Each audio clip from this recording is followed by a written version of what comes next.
Hello, good evening to all. मैं आदित्य राज शुरू करता हूँ आज हिस्ट्री का पहला chapter writing and city life और उसका दूसरा लेक्चर। उससे पहले हमने पढ़ा कि मेसोपोटामिया एंड इट्स जियोग्राफी, जिसमें हमने देखा कि डिफरेंट डिफरेंट फिजिकल फीचर्स होने से डिफरेंट डिफरेंट ऑक्यूपेशंस होते हैं। तो अब हम दूसरा टॉपिक पढ़ेंगे, सिग्निफिकेंस ऑफ अर्बनिज्म, जिसमें हम जानेंगे कि अर्बनिज्म का इम्पोर्टेंस क्या था। अगर हम अर्बन लाइफ का कॉमन मतलब समझें तो हम इससे ये समझ सकते हैं कि जहाँ बहुत सारे पीपल रिसाइड करते हों, जहाँ बहुत सारे पीपल रहते हों।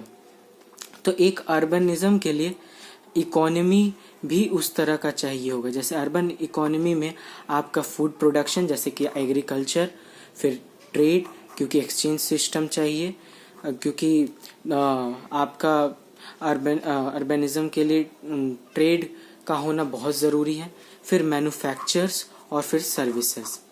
तो जब हम बात करते हैं अर्बनिज्म का तो यहाँ दो एस्पेक्ट निकल के आती है, या आप ये कह सकते हैं कि दो कैरेक्टरिस्टिक अर्बनिज्म का है।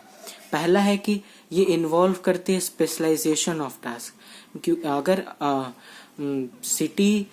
सिटी में स्पेशलाइजेशन किसी भी पार्टिकुलर टास्क का होना बहुत इम्पोर्टेंट है।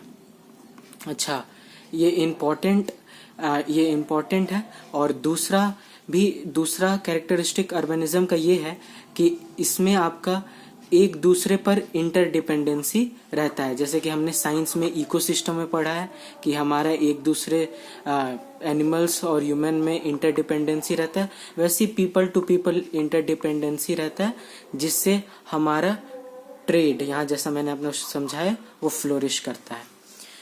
तो अगर मैं एक एग्जांपल से आपको स्पेशलाइजेशन ऑफ टास्क समझाऊं तो यहाँ एक एग्जांपल है Carver of the stone seal. मतलब स्टोन सील का कार्व करना, मतलब उसको बनाना। तो उसमें अगर उसको स्टील को कार्व करने के लिए आपको सबसे पहले ज़रूरत पड़ेगा ब्रॉन्ज टूल का। अगर कोई आदमी स्पेशलाइज है कार्विंग करने में स्टोन सील का, तो उसको चाहिए होगा ब्रॉन्ज टूल, जो कि वो खुद उसके पास नहीं, उसको किसी दूसरे से लेना पड़ेगा।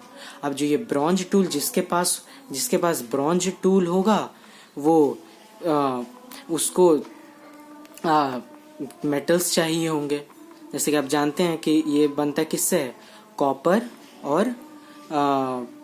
और टिन से। तो ये ज़रूरी है, इसलिए स्पेशलाइजेशन होना किसी भी पार्टिकुलर टास्क का ज़रूरी है, क्योंकि तभी जाके अर्बनिज्म आएगा। और स्पेशलाइजेशन टास्क का होने से ट्रेड फ्लोरिश करता है, क्योंकि डिफरेंट लोग डिफरेंट प्रोफेशन में स्पेशलाइज्ड होते हैं और एक दूसरे की ज़रूरत उन्हें होती है। तो इससे ट्रेड फ्लोरिश होता है। और इस तरह से डिवीज़न लेबर का होना एक सबसे बड़ा मार्क है अर्बन लाइफ का। मतलब एक कैरेक्टरिस्टिक फीचर्स कह सकते हैं हम। अच्छा, अभी मैंने बात किया ट्रेड का, तो ट्रेड का हमें नीड पड़ा।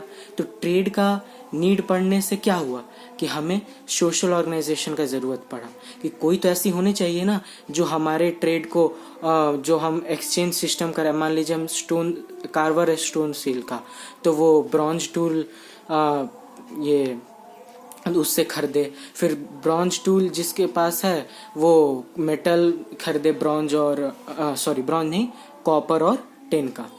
तो ये सब रेगुलर एक्सचेंज के लिए हमें ज़रूरत पड़ेगा एक सोशल ऑर्गेनाइजेशन के लिए, जो ऑर्गेनाइज करे ट्रेड को और डिफरेंट इकोनॉमिक एक्टिविटीज़ है उसको कोऑर्डिनेट करे। तो इससे हमें ये टॉपिक समझ में आता है कि अर्बनिज्म का इम्पोर्टेंस होने से हमें इंटरडिपेंडेंसी एक दूसरे पे होती है, हम स्पेशलाइज्ड होते पार्टिकुलर वर्क पे, और जब हम ट्रेड होती है तो ट्रेड से आपके सोशल ऑर्गेनाइजेशन का ज़रूरत पड़ता है। और सोशल ऑर्गेनाइजेशन क्या ज़रूरत क्यों पड़ता है, तो यहाँ वही लिखा हुआ है कि ट्रेड को ऑर्गेनाइज करने के लिए और डिफरेंट जो इकोनॉमिक एक्टिविटीज़ है उसको कोऑर्डिनेट करने के लिए। ठीक है। तो चलिए अब हम शुरू करते हैं अपना दूसरा टॉपिक, जिसका नाम है movement of goods into cities. तो इसमें हम देखेंगे मेसोपोटामिया और ईरान टर्की में एक्सचेंज सिस्टम आप इनडायरेक्टली कह सकते, डायरेक्टली आप कहिए ट्रेड। तो मेसोपोटामिया में आपने देखा, जैसा मैंने आपको पढ़ाया था कि वहाँ मेसोपोटामिया में एग्रीकल्चर प्रोड्यूस बहुत ज़्यादा था, बट दिक्कत वहाँ क्या थी कि वहाँ मिनरल रिसोर्सेज की कमी थी। और ईरान और टर्की में आपका एबंडेंस था मिनरल रिसोर्स का, बट आप यहाँ देख सकते हैं कि एग्रीकल्चर प्रोड्यूस का बहुत ज़्यादा मतलब किल्लत था, मतलब खाने की वहाँ बहुत उगाने की, मतलब अच्छा फर्टाइल सॉइल की वहाँ कमी थी। क्योंकि आप बेसिकली जानते हैं ईरान टर्की एक तो माउंटेन पे है, और बेसिकली माउंटेन पे है, ज़्यादा पार्ट नहीं, माउंटेन पे, और वहाँ रेगिस्तान भी है जो लो लाइंग एरियाज है, तो वहाँ बहुत कम चांसेस है एग्रीकल्चर प्रोड्यूस का। तो यहाँ पे जब दोनों के एक दूसरे की ज़रूरत है तो क्या होगी, यहाँ पे एक्सचेंज सिस्टम होगा, यानी कि क्या होगा, ट्रेड होगा।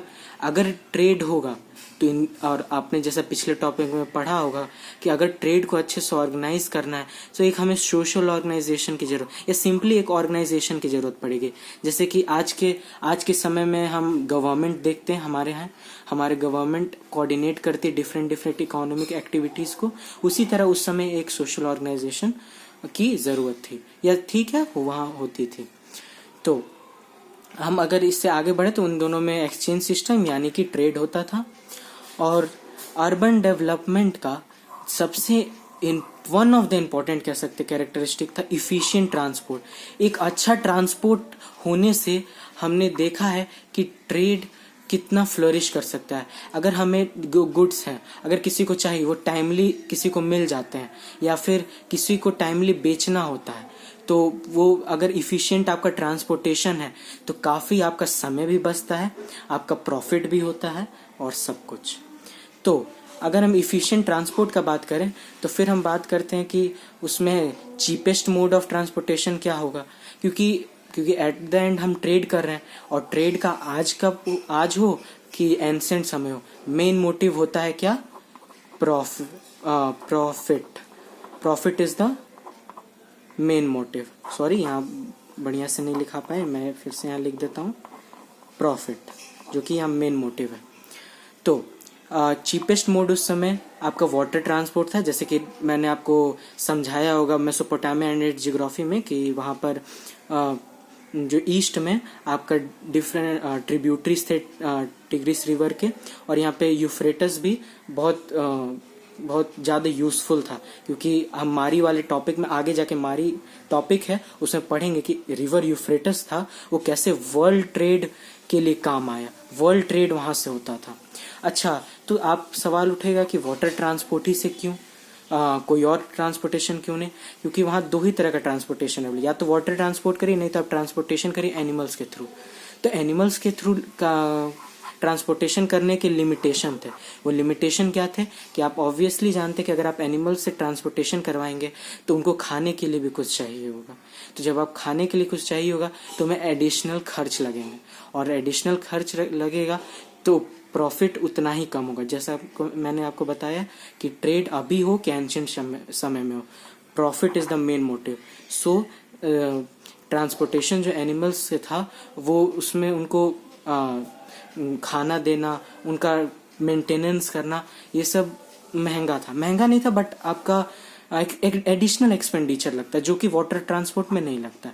तो वाटर ट्रांसपोर्ट एक बहुत बढ़िया साधन है।